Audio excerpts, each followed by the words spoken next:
जय हिंद प्यारे साथियों। जैसा कि आप सभी लोगों को पता है कि मुख्य परीक्षा के लिए अभ्यास प्रश्न की प्रैक्टिस सीरीज चल रही है और इससे पहले हम लोग जो है 3 प्रश्न कर भी चुके हैं। 2 हमारे आधुनिक भारत के इतिहास से और एक अपने भारत के भूगोल से, जो कि प्रश्न पत्र प्रथम के लिए इम्पोर्टेंट है। और आज हम विश्व का इतिहास वहाँ से प्रश्न रखे हैं जो कि सामान्य अध्ययन प्रश्न पत्र 1 के लिए इम्पोर्टेंट है। ठीक है, प्रश्न में कहा है बेटा इसने कि फ्रांस एवं रूस की क्रांति में समानता और असमानता के तत्वों को रेखांकित कीजिए। किसको बेटा? समानता और असमानता के तत्वों को रेखांकित कीजिए। 200 शब्दों में आप लोगों को ये लिखना है। तो सबसे पहले हमें यहाँ क्या करना है कि प्रश्न को खंडों में विभाजित करना है, टुकड़ों में तोड़ना है, उसके बाद हम इसका अच्छे तरीके से आंसर लिख पाएंगे। तो सबसे पहले हमें यहाँ इसमें जिसकी प्रस्तावना रहेगी, जो रूपरेखा रहेगी, उसमें बेटा हमें फ्रांस और रूस की क्रांति के बारे में थोड़ा सा बताना है। उसके बाद बेटा जो समानता के तत्व थे, जो बिंदु थे, वो बताने हैं, और जो असमानता के बिंदु हैं हम उन पर एक बार नजर डाल लेंगे। ठीक है, तो सबसे पहले फ्रांस और रूस की क्रांति की बात करेंगे आप लोग जो है इधर। तो आप कह सकते हैं इस चीज को लेकर के, जब 1789 ईस्वी का दौर था और बेटा 1789 ईस्वी में देखोगे तो फ्रांसीसी क्रांति हुई थी हमारी। जो फ्रांसीसी क्रांति हुई बेटा वो 1789 ईस्वी में हुई। अगर रूसी क्रांति की बात करें तो सबको पता है कि 1917 ईस्वी में जो है हमारी रूसी क्रांति हुई। कौन सी क्रांति हुई? रूसी क्रांति हुई।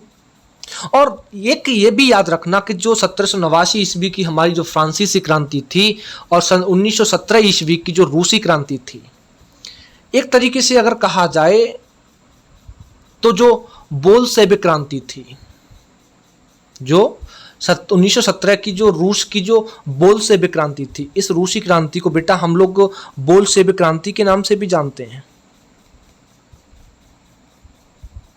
बोल्शेविक क्रांति के नाम से भी जानते हैं। ये क्रांति जो थी दोनों विश्व इतिहास की एक युगांतकारी घटनाएं हैं। और इन दोनों क्रांतियों ने देखोगे, रूस की क्रांति ने और फ्रांस की क्रांति ने, जो यूरोप था, यूरोप पे अलावा पूरे विश्व के राजनीतिक, सामाजिक और आर्थिक जीवन को प्रभावित किया। यानी कि एक नए संसार के निर्माण में देखोगे तो फ्रांस और रूस की जो क्रांतियां थी उनकी भूमिका अत्यंत महत्वपूर्ण रही है। यानी कि इन दोनों का तुलनात्मक अध्ययन जो है एक तरीके से देखें तो काफी हद तक अत्यंत रोचक इतिहास है। इसमें आप लोग जो है 30 से 40 शब्द लिख सकते हैं अच्छे तरीके से। उसके बाद हम क्या करेंगे कि हम इसके समानता के जो बिंदु हैं, तत्व हैं, उनकी बात करेंगे। समानता के तत्व, सबसे पहले हम कह सकते हैं समानता के तत्वों में कि दोनों ही देशों में निरंकुश शासन व्यवस्था थी। कैसी व्यवस्था थी बेटा?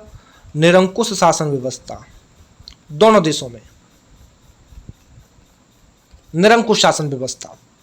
और व्यवस्था जो थी उसके प्रति देखोगे तो असंतोष जो था वो सदियों से दोनों देशों में एकत्रित हो रहा था, चलता आ रहा था। दोनों ही क्रांतियों का स्वरूप देखोगे तो वो अंतर्राष्ट्रीय था।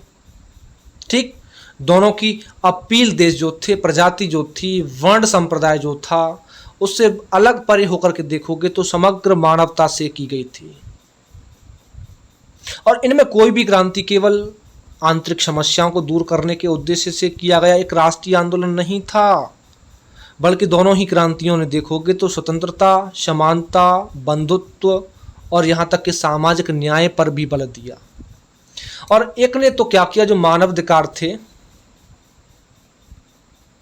जो हमारे मानवाधिकार थे, उन मानवाधिकारों की घोषणा जो थी पूरे संसार के लिए की। तो दूसरे ने क्या किया कि संसार के जो मजदूर थे उनको एक होने का आह्वान किया। और दोनों का जो उद्देश्य था वो जनसाधारणों को शोषण से मुक्ति दिलाना था। यानी कि एक का सामंतवादी शोषण से तो दूसरे का पूंजीवादी शोषण से। और दोनों ने बेटा संसार को एक नई विचारधाराएं प्रदान की। और दोनों का प्रभाव देखोगे तो उनके देशों में अनेक वर्षों तक महसूस किया जाता रहा है। इस तरीके से हम समानता के तत्व इसमें दे सकते हैं। और अब बात करेंगे बेटा असमानता के तत्वों की। ठीक, तो जो असमानता के तत्व थे, हम कह सकते हैं कि फ्रांस की क्रांति जो थी वो शांति काल में हुई, जबकि रूस की क्रांति युद्ध काल में हुई। और तात्कालिक रूस एक पिछड़ा हुआ राष्ट्र था जो कि फ्रांस अपने समय में सबसे आगे था। हालांकि दोनों ने संसार को नई विचारधाराएं प्रदान भी की, लेकिन एक ने तो लोकतंत्र तो दूसरे ने समाजवाद को अपनाया। कैसे कैसे बेटा?